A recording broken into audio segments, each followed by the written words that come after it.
Two things I want to cover today. First of all, the biggest takeaway from a speed awareness course that I did today and its similarity with sales calls and being able to influence people. So the first point is really quick. The single biggest takeaway of it is essentially the same as Dale Carnegie's How to Win Friends and Influence People, for me at least, which is the main way it motivated people was to say, if you were in the other person's shoes, who you're about to affect, looking at you, what would you think about yourself?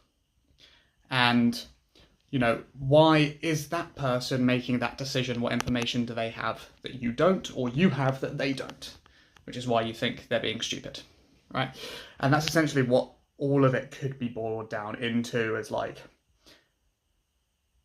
if you were a pedestrian walking along the road and you see someone drive really, really fast past you, what do you think about that person? You're usually like, oh, what a twat, stop doing that. And that's you sometimes, and it's nice to have that level of empathy to be able to sit in another person's shoes to analyse those things. So, point two. Where is this similar to a sales call? It makes complete sense that it is so similar, because the aim of one of these courses is not to take your money, it's not to bamboozle you or whatever, it's to change your behaviour. It's to influence what you do in the future. Now, depending on what the source of of whether it's a good intention or a bad intention, you could say influence or manipulate. Which is why this is a really similar layout to a webinar or a sales call. So the experience today started off with an understanding of why we were there, and basic education around what was going on. And then it was a bit of proof and authority about the person teaching and why they had the badge of honor to be allowed to teach us and why should we listen to them. Then the next hour was all emotional. So actually going through the laboursome process of how does it affect you if you hit someone, if you speed, and so on and so forth. What happens with a road collision to you? Okay, great. Then we spent like 5 minutes literally saying it out loud, all of these things. And then it's like, okay, how does it affect your family, your friends? And then we went through doing that. And then it was, okay, how does it affect that person who you inconvenienced, injured, hurt, whatever? How does it affect their friends, their family? How does it affect the police, the fire brigade, the ambulances, the emergency services? How does it affect the insurers? And going through all of these things to bring out emotions that you hadn't thought of and to essentially shame and guilt you into making a change. And it's super powerful, which is why people do it in a sales call, because we care what other people think. It's unfortunate, but it's true.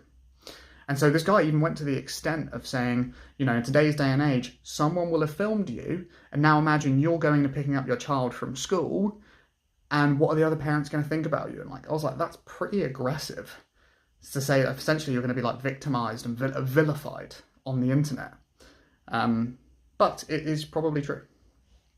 So after that bit, after the emotional selling the dream, we call that in the sales process, and twisting the pain at the same time. So you tell them, you walk them with them through the process of what it looks like of not achieving the thing that they want. And then the next thing is, okay, what could you do differently? And this is the sell the dream. What outcome would you rather like, and going through the emotion of that. And then understanding what it takes to do those things and practicing it. And then the very last step was actually creating a plan of action, having this realization that it's all well and good talking about stuff, but how often do people with good intentions do nothing? And the answer is all the time. And so we went through this very final thing of like, what's the situation? What's the plan that you're going to go through? What barriers are likely to stop you doing it? And what solution do you have? And how are you going to actually put it in progress? So it was this, I came up with one as simple as driving on country lanes, weaving on country lanes, there is a rule in the highway code that a safe speed is where you can stop within your range of visibility. So if you can only, if you've only got 10 meters to stop, you can't travel 70 miles an hour because you'll travel 35 meters in a second. You can't stop in under half a second, right? And then,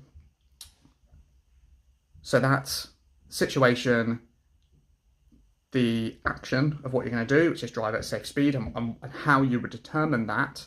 What barriers would you get in the way? This one I thought was really interesting, which is like knowing the roads. It's a myth. Like, you don't know what's around a corner.